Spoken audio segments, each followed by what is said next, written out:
Welcome back, guys, to a brand new video. This is my 100-litre sandblasting cabinet that I purchased from Supercheap Auto here in Australia. Now, in this video, I'm going to be doing a couple of upgrades to it that are the most crucial in my opinion, and that is the pickup for the material that's inside the unit to the gun, and secondly, getting rid of that dust out of there that builds up, that stops you from being able to see anything that you're working on. And thirdly, I'm going to be installing a light in there that's a lot better than the fluorescent one that comes with it. So let's go over to my table and I'll show you what I purchased.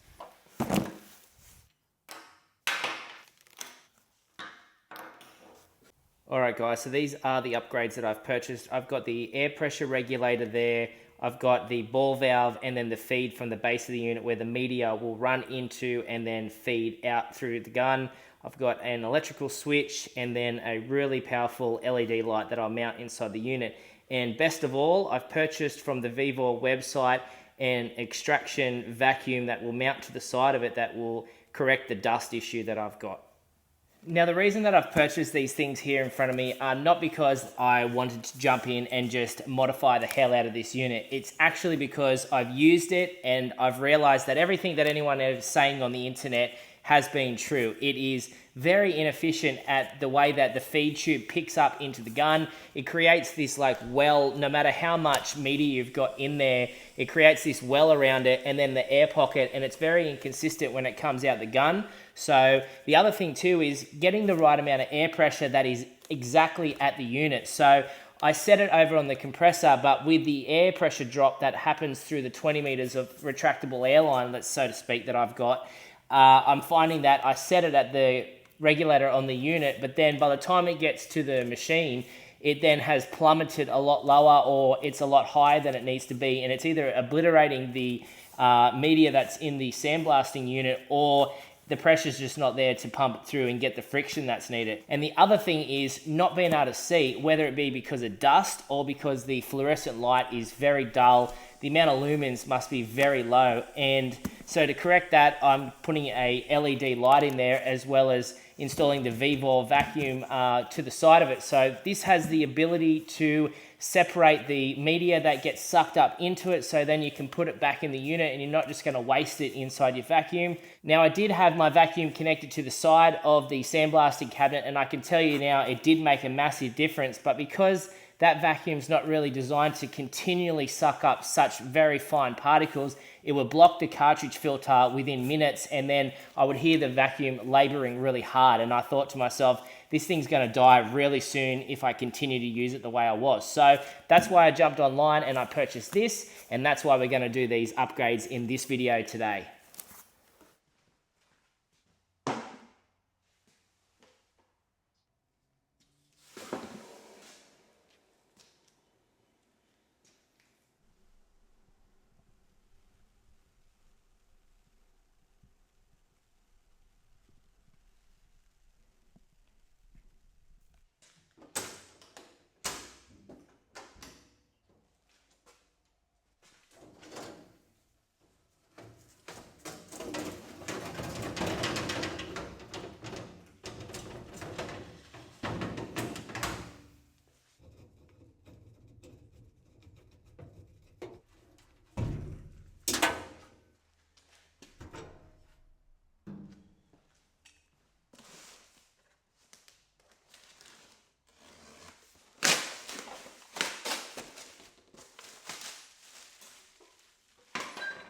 So this is what you get inside the box. You got a instruction manual, 4 M6 bolts there, and some nuts and washers there. A seal to seal the entry point wherever you choose to put that through your sandblasting cabinet there, and I guess a plate there that suits that. And then I also had this random washer here with like a felt backing on it, and then when I picked this up, I noticed that that had a rattle noise inside there, and then since opening it, I found that the air filter is just floating around inside, and what that washer is actually for is when you mount this on here, just on the end of there, that washer then goes over that. But what I am missing in this kit, and I've looked absolutely everywhere, is the butterfly nut that goes on there. So that shouldn't be too much of a problem. I'll just put a nut on there. but it is missing a part out of there. Not the end of the world, but I'm just being open with what my experience has been with unboxing this. So let's get this back together and then get it fitted onto the unit.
Alright guys, so we're getting close to the end of this build. We've got the vacuum fitted, the lights done, and now I've welded in the fitting in the bottom of this for the media to be pulled through. The last thing that I need to do is do the tube that leads up from the bottom of this unit to the gun itself.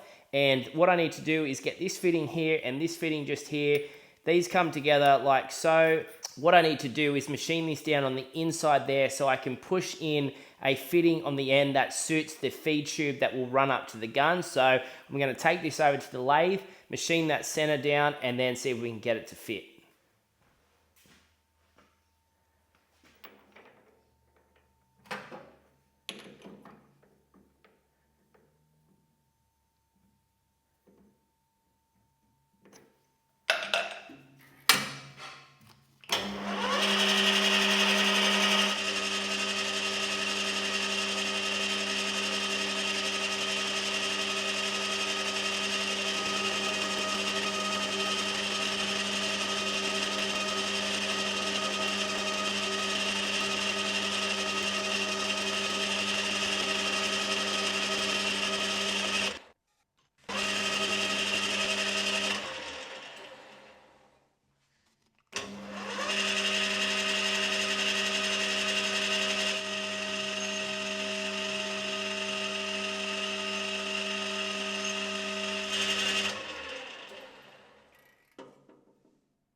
All right, guys, that's a wrap for today's video. You've seen me install the VEVOR dust reclaimer kit, a light, a regulator, and the valving underneath here to increase the media flow.